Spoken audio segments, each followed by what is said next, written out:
8 years. That is the upper bound an Indian engineer with an EB-3 priority date in August 2014 can save by porting back to EB-2, under specific assumptions about long-run movement that we will get to in a minute. I ran the math against the same June visa bulletin we used in video 2. Last time the answer was downgrade. This time, for some priority dates, the answer is upgrade. The direction depends on where you sit in the queue. Same formula, opposite sign. The bulletin numbers are the same.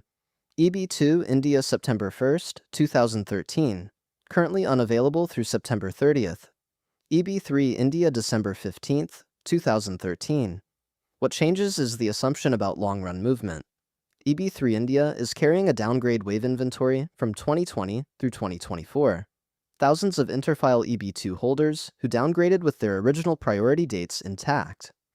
As that inventory burns through, EB-3 movement at certain priority date levels slows. Meanwhile, EB-2 India gets spillover boosts at fiscal year resets. October 1st reopens EB-2 India under fresh FY 2027 allocations. The math becomes a function of which path moves faster at your priority date. 3 inputs determine the answer.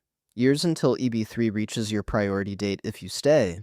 Years until EB-2 reaches your priority date if you port. And the port cost itself. Number 1, the port cost. The upgrade is not free. Unlike the downgrade, the upgrade requires a new PERM labor certification. The EB-2 position must independently require an advanced degree, or a bachelor's degree plus 5 years of progressive post-graduation experience. An EB-3 PERM that did not require those qualifications cannot be recycled. Per the Department of Labor's flag system, average PERM processing time as of April 2026 is 501 to 512 days. Add the prevailing wage determination, 5 to 8 months, plus the recruitment phase, about 2.5 months. The full PERM cycle is 14 to 18 months. Then a new I-140, 6 to 12 month standard, 15 business days with premium. Total port cost, roughly 2 years. Call it 24 months conservative. Number 2, the risk factor.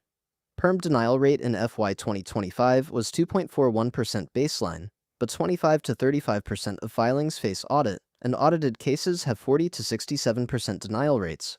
Add the ability to pay scrutiny. Your employer must demonstrate it can pay the higher EB-2 wage from the original priority date. If USCIS finds the employer cannot, the original EB-3 I-140 may be revoked as well. I model this as a half-year probability-weighted risk factor, roughly 5 to 10% chance of full restart.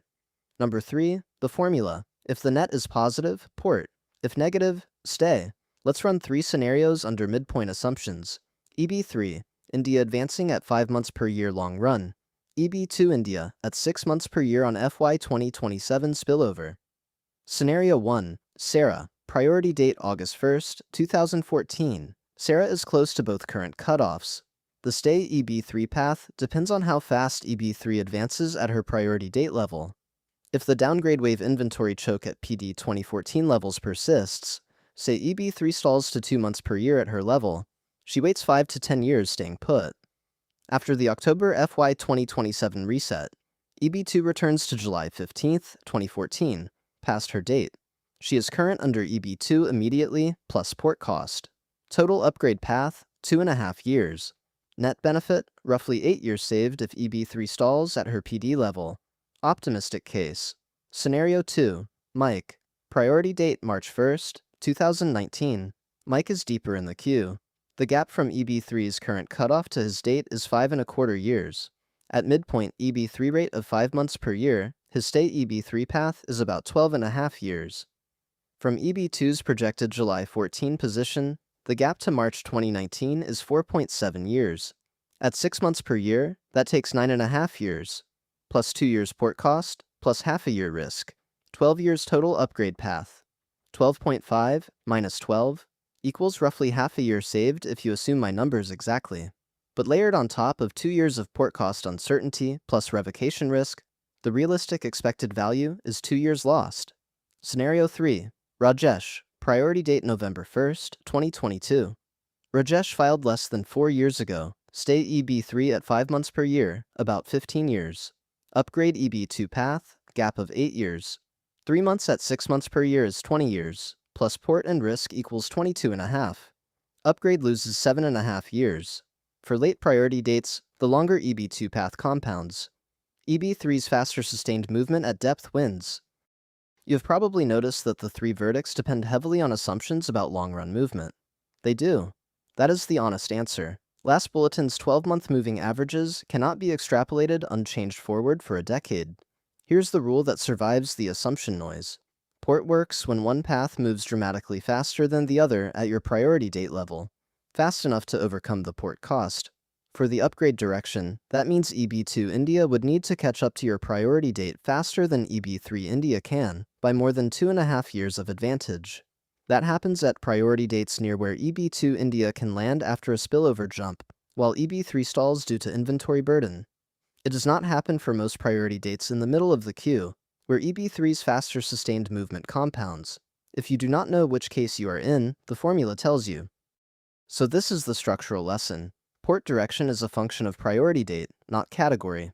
There is no universal downgrade is better or upgrade is better. The arithmetic is local to your position in the queue. Run the formula, trust the sign. But neither port direction helps everyone. If you sit in a priority date band, where both paths move at similar rates, neither port wins. For those viewers, the bypass routes, the ones that exit the 7% cap structure entirely, are the only path that works. Cross-chargeability through a spouse born outside India and China. Video 5. The O1 non-immigrant, which is not subject to per-country caps at all. Video 11. EB-2 NIW. Video 13. EB-1A. Video 14. The next door is the cross-chargeability door.